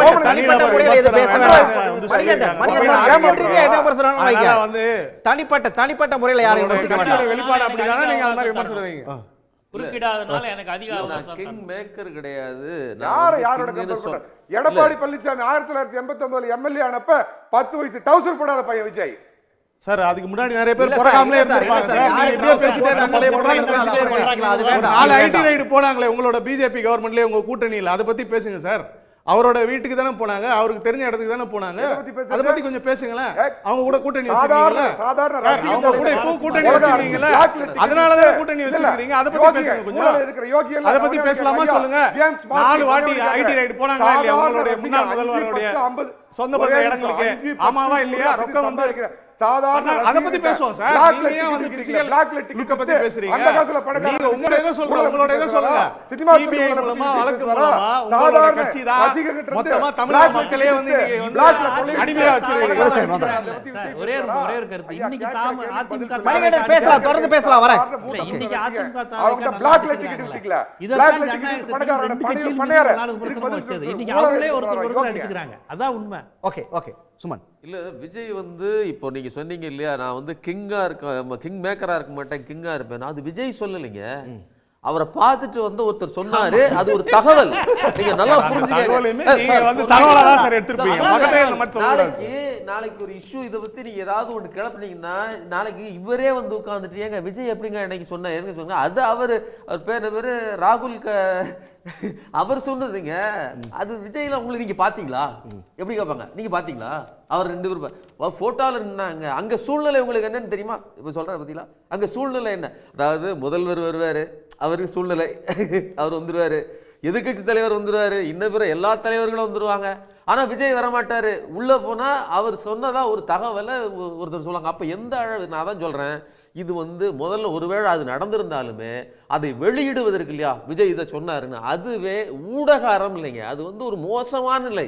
நாம வந்து மொத்தமா பனையீரை நோக்கி நாம காத்து கிடக்கிறது மாதிரியான ஒரு செயல். அதை வந்து எந்த ஒரு ஊடகமும் செய்யக்கூடாதுங்கிற என்னுடைய கருத்து. இன்னொன்னு முக்கியமான விஷயத்தை சொல்லியிருந்தேன். நான் உங்களுக்கு ஒண்ணுனா நான் வந்து நிற்பேன் அப்படின்னு விஜய் சொல்றாரு. ஆனா இன்னைக்கு இந்த காலகட்டத்தில் விஜய்க்கு மிகப்பெரிய நெருக்கடி. ஜனநாயகன் படம் வர விடாம அப்படியே கழுத்தை பிடிச்சு நெருக்குது பாஜக. தன் கையில் இருக்கக்கூடிய இடி, ஐடி மற்றும் இது சிபிஐ மாதிரி தன்னுடைய இன்னொரு ஆயுதமாக CBFC, central board of film சர்டிஃபிகேஷன்ங்கிற தணிக்கை குழுவை பயன்படுத்துகிறது அப்படின்னு முதலமைச்சர் சொல்றாரு. இதே முதலமைச்சரை எதிர்நிலையில் நிறுத்தி ஸ்டாலின் அங்கிள் நான் இங்கே தான் இருக்கிறேன் வாங்க அப்படின்னு பேசினார். நான் என்ன கேட்குறேன், இவ்வளவு நெருக்கடி கொடுக்கல. அமித்ஷா அங்கிள் வாங்க, பாசிசமாவது பாயாசமாவதுன்னு சொன்னார்ல, அந்த பாயாசத்தை படத்தை வந்து வெளியிட முடியலங்கிற அந்த வருத்தத்தை கூட அவங்க பதிவு பண்ணிருக்காரு. அவங்க பதிவு பண்ணிருக்காரு. அழுத்தம்லாம் இல்ல, அது ஒரு அழுத்தமா எடுத்துக்கலாம்னு சொல்லிட்டாரு சார். இல்ல அந்த அழுத்தம் சொல்றாருல, அழுத்தமே இல்லன்னு சொல்லிட்டாரு. அழுத்தம் எங்க சொன்னாரு? அழுத்தம் இல்லன்னு சொல்லிட்டாரு சார். தன் பிரச்சனை கூட அது ஒரு அழுத்தமாவே பாக்குறாங்கன்ற எல்லாமே பாஜக ஸ்டுடியோக்கு வராங்க, இவருக்காக அங்க போறாங்கன்னா இது ஒரு பாஜக ஸ்கிரிப்ட்னு தெரியும் சார். இது எல்லாமே பாஜகவுடைய நாடகமா? ஆமா ஆமா, எல்லாரும் சொன்ன யார் யார் என்னென்ன சொன்னாங்கன்றதை நான் கோட் பண்ண விரும்பல. 4 விஷயத்துக்கு நான் மறுப்பு சொல்றேன். ஒன்று, காங்கிரஸ் தாவேகா என்னைக்காவது விமர்சனம் பண்ணியிருக்கா? அதிமுக கூட விமர்சனம் பண்ணிருக்கு. பாஜக கொள்கை எதிரி சொல்லியாச்சு, திமுக தீய சக்தின்னு சொல்லியாச்சு. தாவேகா காங்கிரஸை பற்றி இதுவரை சொல்லலை. அப்போ அதனோட மர்மம் என்னன்னு நண்பர்கள் விளக்கட்டும். நான் அறிவில் அரசியல் அனுபவம் பெறாதவன்றதுனால. 2வது, இவங்க எங்கள் கட்சிக்காரங்க தேடி ஏன் அலையிறீங்கன்னு சில பேர் சொன்னாங்க. தாவேகா பார்த்து ஏன் எடப்பாடி இயங்குறாரு அப்படிங்கிற மாதிரி அது அந்த வார்த்தை சொல்லலை, கிட்டத்தட்ட அந்த துணி இருந்தது. நான் என்ன சொல்கிறேன், நாளைக்கு ஒட்டுமொத்தமாக ஒரு கட்சியிலேருந்து இந்த கட்சிக்கு வந்தால் அவங்களோட ஃபோட்டோ எடுத்து தங்களோட நாளேடுகளை பிரசரிக்க மாட்டாங்களா இல்லையா? எல்லா கட்சிகளையும் எல்லா சந்தர்ப்பங்களும் எல்லா கட்சியிலேருந்து வந்தவங்களும் சேர்த்து பேசுவாங்க. அதனால் அது ஒரு இஷ்யூ கிடையாது. அப்புறம் திரும்ப நான் வந்து இந்த கரூர் சம்பவத்துக்கு பதிலளிக்க வேண்டியது விசாரணை, அதெல்லாம் ஒரு பக்கம். அப்படி பார்த்தீங்கன்னா உடனே அதுக்கு கவுண்டராக ஸ்டெர்லைட் ஆரம்பிக்கிறாங்க. நான் முதுகுளத்தூர் கலவரத்திலேருந்து, கீழ்வன்மணி கலவரத்திலேருந்து, கிளைவ் ஹாஸ்டல் கலவரத்திலேருந்து, உதயகுமார் சம்பவத்திலேருந்து, மாஞ்சோலை விஷயத்தில் எல்லாத்தையும் சொல்லிகிட்டே இருக்கலாம் சார். அதுக்கான ப்ரைஸ் கொடுத்தாச்சு. ஸ்டெர்லைட்டில் எடப்பாடி தப்பு பண்ணாரா, ஆட்சி விட்டு நீக்காச்சு, முடிஞ்சு போச்சு, தண்டனை ஃபினிஷ்டு. 4வது, கொள்கை கூட்டணி சொல்கிறதெல்லாம் ரொம்ப very good comedy, I enjoy it. Nobody will have the ideological alliance. Nothing doing, அதெல்லாம் கிடையாது. இதை எல்லாரும் சொல்லியிருக்காங்க. அதிமுகவுக்கு சொல்றீங்களா, யாருக்கு சொல்றீங்க? இல்ல யாருக்கு சொல்றீங்க? சிவசேனை இந்தியா கூட்டணியில் இருப்பது என்ன கொள்கை கூட்டணி நீங்க முடிவு பண்ணுங்க. நான் அப்புறம் பேசலாம்னா தனி விவாதத்தை வச்சுக்கலாம். 4வது அடுத்தது கடைசி என்னன்னா, எடப்பாடி எந்த காலத்திலையும் பாஜகவினுடைய பிரஷருக்கு ஈல்டு ஆனதே கிடையாது. கடந்த முறை 303 சீட்டு தனித்த பெரும்பான்மையோடு இருந்த பாஜக இருந்தபோது அமித்ஷா வந்து கேட்டார், சசிகலாவை சேர்த்துக்கோங்க. அப்போ ஓபிஎஸ் இவங்களோட இருந்தாங்க, டிடிவி சேர்த்துக்கோங்க, முடியாதுன்னு சொன்னார். 60 சீட்டு கொடுக்கணும்னு பிஜேபி கேட்டாங்க, அவர் பதிலே பேசலை, 25 தான் கொடுத்தார். நாங்கள் அடையாளம் காட்டுறது தான் சிஎம் கேண்டிடேட் சொன்னாங்க, அதையும் ஏற்கலை. சைலண்ட்டாக பதில் பேசாமல் எடப்பாடி ப்ளே பண்ணிட்டு இருக்காரு. அதே தான் இப்பவும் பண்ணார். இவர் விரும்பாத ஒரு தலைவர் பாஜக தமிழ்நாட்டு தலைவராக இருந்தார். அவர் இருக்கிறவர்கள் நாம் கம்ஃபர்டபுளாக இருக்க மாட்டோம்னார். சாணக்கிய திலகம் அமித்ஷாவே இறங்கி வர செஞ்சார். நானும் சொல்கிறேன், இந்த மாதிரி நாளைக்கு ஒரு டிமாண்ட் பிஜேபி வச்சா கூட மசிய மாட்டார் எடப்பாடி. அது அவரோட ஸ்ட்ராங்காக இருக்காரா? நிச்சயமா பாருங்க, பார்த்துட்டு பிறகு பேச. அப்போ விவாதத்தில் சொல்லுங்க என்ன நடந்ததோ அப்போ பேசுவோம் நம்ம. ஆனால் 63 சொன்னது தமிழின தலைவர் நான் பெரிதும் மதிக்கிறவரே இறங்கி போன சம்பவங்கள்லாம் உண்டு. நான் என்னன்னா, இவ்வளவு விஷயங்கள் இருக்கும்போது யதார்த்த களத்தை பார்ப்போம். யாரும் உசந்தவங்க தாழ்ந்தவங்க, அரசியல்வாதிகளுக்கு என்று ஒரு கேரக்டர் உண்டு சார். சந்தர்ப்பத்து சூழலுக்கு ஏற்ப நடந்து கொள்வார்கள். அதுதான் விஷயம். இப்போ இருக்கிற நிலைமையில் இந்த கட்சி கூட்டணி ஸ்ட்ராங்காக இருக்குது. திமுகவில் இன்னும் செட் ஆகலைன்னு நான் சொல்கிறேன். அதுக்காக திமுகவும் காங்கிரஸும் விலகி போகும் அப்படின்னு நான் சொல்ல மாட்டேன். செட் ஆகலைன்னு நான் சொல்கிறேன். மனமும் வந்து வேலை செய்வார்களா களப்பணியில்ங்கிறது ஒன்று. தாவேகா இன்னும் அன்டெஸ்டட் பார்ட்டி. அவங்க பேசுகிறது நல்லா இருக்கு. எனக்கு மரியாதைக்குரிய செங்கோட்டையன் எனக்கு நண்பர் தான், நல்ல மனிதர் தான். அவர் அந்த இடத்துல பி எ ரோமன் இன் ரோம்ங்கிற மாதிரி அந்த இடத்துல அவர் பேசுகிறாரு. பாவம் அப்படின்னு சொல்லி முடிச்சிடுறேன். ரைட். இன்றைய விவாதம் தொடர்பாக நேயர்கள் முன்னாடி ஒரு கேள்வியை முன் வச்சிருந்தோம். என்ன பதில் சொல்லியிருக்காங்க அப்படின்னு பார்க்கலாம். தூத்துக்குடியில் 13 பேர் சுட்டுக் கொல்லப்பட்ட போது நேரில் சென்று பார்க்காதவர் எடப்பாடி பழனிசாமி அப்படின்னு சொல்லி செங்கோட்டை விமர்சனம் செஞ்சிருக்கிறது சரியான கருத்து அப்படின்னு சொல்லி 53% பேரும், இது காலம் கடந்த விமர்சனம் அப்படின்னு சொல்லி 28% பேரும், விரக்தியோட வெளிப்பாடு அப்படின்னு சொல்லி 19% பேரும் குறிப்பிட்டிருக்காங்க. சரியான கருத்து அப்படின்னு சொல்லி சொன்னவங்க 59% பேர். இல்ல ஜீவா, இது ஒரு மாதிரி காலம் கடந்து இப்போ போய் செங்கோட்டை இதெல்லாம் பேசுறது அப்படிங்கிறது அதிமுகவை எடப்பாடியை பேசுவது வந்து எடப்பாடி விமர்சிக்கணும் அப்படிங்கிறதுக்காக இல்ல. எடப்பாடியை விமர்சிக்கணும் மட்டும் இல்ல, அவருக்கு பேச என்னங்க தகுதி இருக்கு? அவர் குறிப்பிடுகிற அந்த சம்பவம் நடந்த போது அவர் அந்த கட்சியில தானங்க இருந்தாரு. அப்பயே கேட்டிருக்கலாம். இவர் அவ்வளவு தூரம் இருந்தா ஸ்னோலினுக்காண்டி எவ்வளவு கொடுமை அது நடந்தது. அந்த சம்பவத்தை பத்தி இப்ப இவங்களாம் விளையாடுறாங்களா, அந்த அப்பாவி மக்கள் எளிய மக்களுடைய உயிரை வச்சு விளையாடுறாங்க இல்லையா? எடப்பாடியோட மோசம் செங்கோட்டையன் தான். அது என்ன வார்த்தை அது? குருவி சுடுற மாதிரி சுட்டிங்க இதெல்லாம் கண்ணாடி முன்னாடி இருக்காதா? கண்ணாடி முன்னாடி இவ்வளவு மோசமா பேசுறாங்க. அது எப்படி செங்கோட்டையனுக்கு வந்து இந்த வார்த்தை யாரு வேணாலும் கேட்கலாம், செங்கோட்டையன் கேட்கலாமாங்க? அதை முழுக்க அவருடைய எல்லா ஊழல் விமர்சனம் எல்லாத்தையுமே கூட இருந்துக்கிட்டு இவங்களாம் எது அப்போ மறுத்ததா ஏதாவது வரலாறு இருக்கா? அந்த சமயத்தில் ஸ்டெர்லைட்டுக்கு எதுவும் அறிக்கை விட்டதா எதுவும் வரலாம். அப்படி இருந்தால் கூட நம்ம ஏற்றுக்கலாம். இல்லாட்டி அந்த சமயத்தில் ஒரு வெளியே வந்திருந்தா கூட நான் அதுக்காண்டி தாங்க வெளியே வந்தேன்னு சொல்லலாம். இவர் அமித்ஷா கூப்பிட்டு செங்கோட்டையனை செல்லப்பிள்ளையாவா எடப்பாடி செல்லப்பிள்ளையாவா அமித்ஷாங்கிற அந்த போட்டியில போய் விஜய்கிட்ட போய் சேருங்கிற அசைன்மெண்ட்டுக்கு வந்தா இவர் என்ன எடப்பாடியை பத்தி விமர்சிக்கிறாரு? ஏன் இந்த அதிமுக மீதான அந்த விமர்சனங்கிறது ஏன் அதிகமாயிட்டே போகுது? தாவேக்காட்ட வந்து அதிமுக ஓட்டை வாங்குறது தானுங்க கொடுத்த அசைன்மெண்ட். அந்த வடிவேல் ஜோக் மாதிரி அவர் தாங்க இதை எடுத்துட்டு போகணும்னு சொல்லுவார்ல, அது மாதிரி அசைன்மெண்ட்டே ஏடிஎம்கே ஓட்டை இது பண்ணி ஏடிஎம்கே காலி பண்ணுங்கிறது தான் நம்மளுடைய இது. பாஜக கொடுத்த அசைன்மெண்ட் கண்டிப்பா பாஜக கொடுத்த அசைன்மெண்ட் தான். இப்ப ஏங்க யாராவது ஒருத்தருக்கு வந்து ஒரு ஆங்கில ஊடகம் போய் இப்படி ஒரு இம்பார்ட்டன்ஸ் கொடுக்குமா? ஒரு இங்கிலீஷ் தெரியாதவரை, அரசியல் தெரியாதவரை, பேசவே மாட்டேங்கிறவரை உட்காந்து இவ்வளோ பெரிய பில்டப் கொடுத்து ஐயா அவரை தொட்டோம், அவரை பேசணும், அவர் அழுதாரு கரூருக்குன்னு அவரோட வாய்ஸாக அவங்க சொல்லிக்கிட்டு தகவலாக இவங்க சொல்லிக்கிட்டு இவ்வளோ பெரிய பில்டப் கொடுக்குறாங்கன்னா வேற யாருக்கு பண்ணி காங்கிரஸ் சொல்லி செஞ்சிருப்பாங்க இல்லை சிபிஎம் சொல்லி செஞ்சிருப்பாங்களா? கண்டிப்பாக இது பாஜக உத்தரவு இல்லாமல் தமிழ்நாட்டில் இப்படி ஒருத்தர் பனையூரில் தூங்கிட்டு இருப்பாரு, போய் ஒரு ஃபோட்டோ எடுத்து போட்டு ஒரு சீனை போட்டு 2 நாளைக்கு காமின்னு பாஜக சொன்னதால தான் நடக்கும். யார் என்ட்ரி எடுக்கலாம் நீங்க அப்படியே சொல்லிடுங்க, அப்போ நல்லா இருக்கும். ஃபர்ஸ்ட் என்ட்ரி கொடுக்க சொல்லுங்க சார் உங்க தலைவரை. நீங்க சொன்ன தெலுங்கு சேனல் கூட கொடுங்க சார், தெலுங்கு மராத்தி சேனல் கொடுக்க சொல்லுங்க. ஒரு தலைவர் என்ன சார் எம்ஜிஆர் கொடுக்கலையா, ஜெயலலிதா கொடுக்கலையா, கலைஞர் கொடுக்கலையா, காமராஜர் கொடுக்கலையா, ராஜாஜி கொடுக்கலையா? எப்பேற்பட்ட தலைவர் மக்களையே சந்திக்க மாட்டேங்கிறது மக்களை அவமானப்படுத்துற விஷயம். எடப்பாடி பழனிசாமி ரெகுலரா சந்திக்கிறாருங்க. ஸ்டெர்லைட் எவ்வளவு விமர்சனம் வந்தாலும் சந்திக்கிறாரு, அன்புமணி சந்திக்கிறாரு, முதலமைச்சர் என்ன எல்லாருமே சந்திக்கிறாங்க. கருத்தியல் விமர்சனம் தான் பாஜக மோடியை தவிர மற்ற எல்லாருமே சந்திக்கிறாங்க. ஒரு மக்களை சந்திச்சா ஓடுற. ரஜினிகாந்த் அவ்வளவு விமர்சனம் பண்ணாம கொள்கைன்னு சொன்னா தலை சுத்துச்சுன்னு, ஆனா சந்திச்சாருங்க. அன்னைக்கு பிரஸ் சந்திச்சாரு. மீட்ல தான் சார் வந்தாரு. பிரஸ் மீட்ல தான் வந்தாரு. பிரஸ் மீட் கொடுங்க, இன்டர்வியூ கொடுங்க. இது எதுவுமே இல்லாம எதுக்கு சார் அரசியலுக்கு வரீங்க? அதெல்லாம் வரும், இன்னும் டைம் இருக்கு. நீங்க சார் 50 வருஷம் கட்சியை பத்தி பேசுறீங்களா சார்? நீங்க எவ்வளவு பேசுறீங்க? நாளைக்கு இப்போதான் வந்திருக்கோம் பேசுவோம். இல்ல சினிமால உட்கார்ந்துட்டு அடுத்து பேசுவோம் சார். எலெக்ஷன் தான் வருது. அவர் என்ன பேசி கொடுப்பாருன்னா, சார் ஜனநாயகம்ல நல்லா நடிச்சது மம்தா பஜுவா, அடுத்த படத்துக்கு சம்பந்தாவான்னு கேட்டா மட்டும்தான் இவங்களுக்கு எல்லாம் பதில் சொல்ல தெரியும்.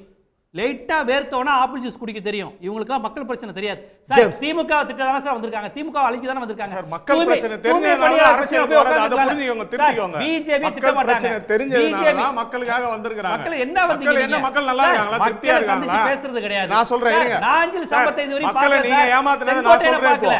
சார் இது 2021 தேர்தல் வாக்குறுதியில என்ன சொல்லிருக்கீங்க? இருங்க, பைபோலார் பதிலேல பாருங்க. இல்ல வேற பக்கம் திருப்ப வேண்டாம். ஜேம்ஸ் ஒரு நிமிஷம். மக்களை பத்தி சொல்றேன். நேரா கேக்குறாரு. நேரா சொல்லுங்க, பதில சொல்லுங்க. மக்களுக்கு வந்து ஏன் சார் மாட்டீங்க ஓட்டு? இங்க பாருங்க. ஆமா ஆமா. ராஜாத்திரி ஒரு நிமிஷம். இந்த நாட்டில் எல்லா அரசியல் கட்சியும் ஏற்றுக்கொண்டு விமர்சிப்பேன். இது ஒரு அரசியல் கட்சியே கிடையாது.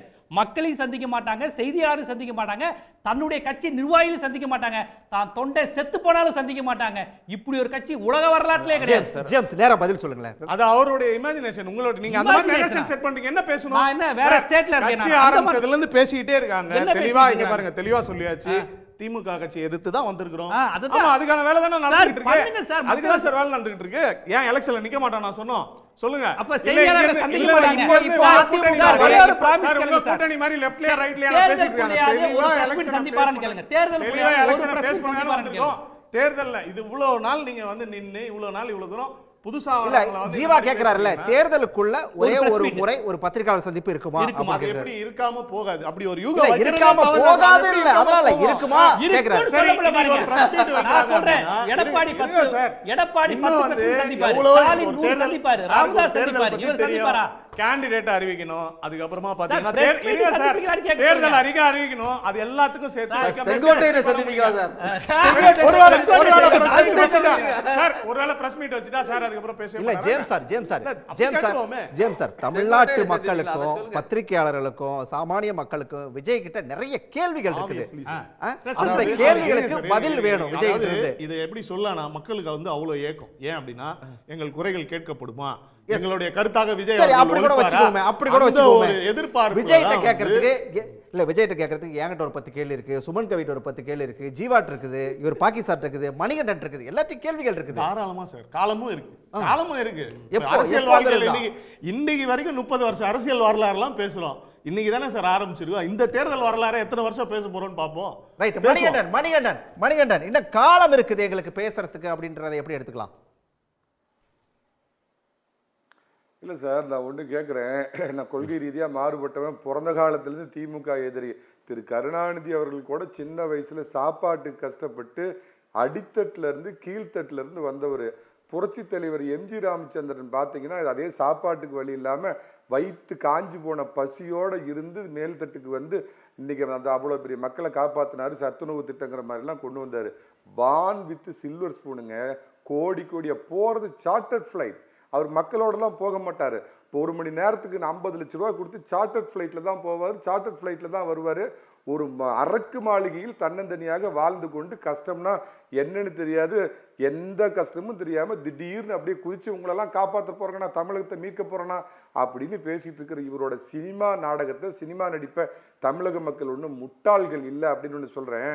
ஜீவசகாப்தம் ஒரு விஷயம் சொல்லுவார். பிஜேபி வந்து திமுக கூட்டணிக்கு போகிற மைனாரிட்டி ஓட்டை மொத்தமாக முடிச்சு விடுறதுக்கு தான் விஜய் அந்த பக்கம் ரெடி பண்ணிட்டு இருக்குதுன்னு ஒரு வாய் பேசும்.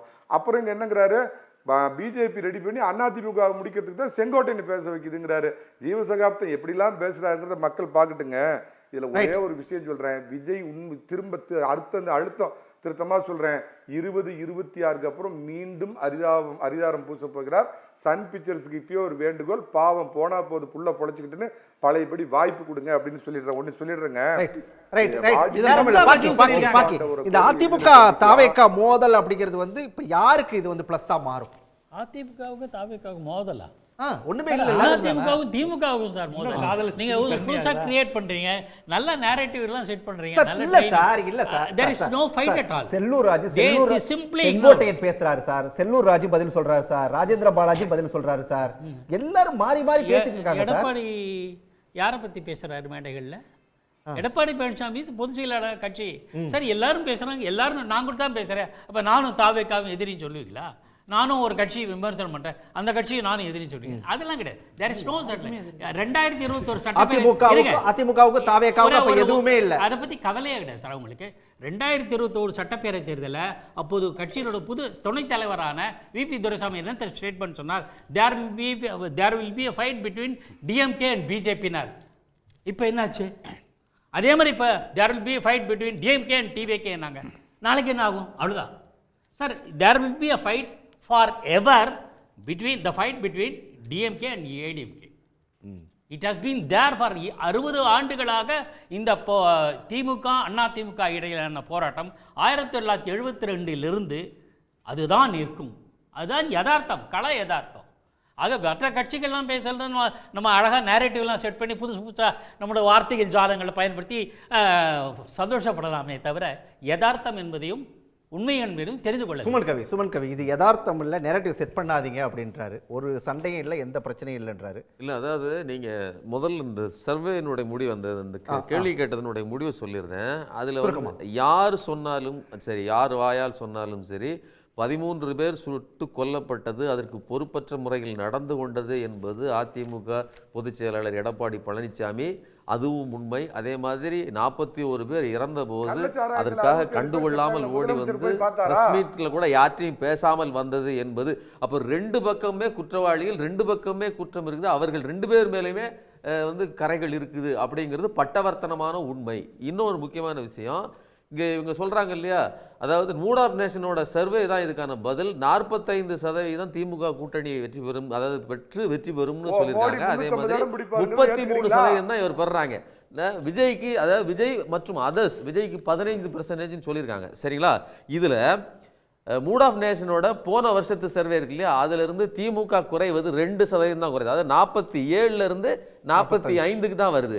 ஆனால் இவர்கள் 39 33 வந்திருக்காங்க, கிட்டத்தட்ட 6%. அப்போ என்ன பொருள்னா, விஜயின் வருகை என்பது அதிமுகவைத்தான் பாதிக்கிறது என்பதும், இன்னொன்று டெக்கான் கிரானிக்கலினுடைய அந்த சர்வே, அந்த அவர்களுடைய அந்த கருத்து கணிப்பிலையும் அவர்கள் சொல்வது என்பது பெண்கள் வாக்குகள் பெரும்பாலும் திமுகவுக்கு வருகிறது. அப்போ இதையெல்லாம் கூட்டி கழிச்சு பார்த்தீங்கன்னா திமுக இன்டாக்டா தொடர்ந்து வேலை செய்கிறது. இப்போ நாளைக்கு வந்து வெள்ளும் ஊரணியில் தமிழ்நாடுன்னு சொல்லி அடுத்து சரி தமிழ்நாடு தலைகுனியாது அப்படிங்கிற அந்த இதை வந்து அவர்கள் கேம்பெயினை 234 தொகுதியிலையும் இறங்கி வேலை செய்ய போறாங்க.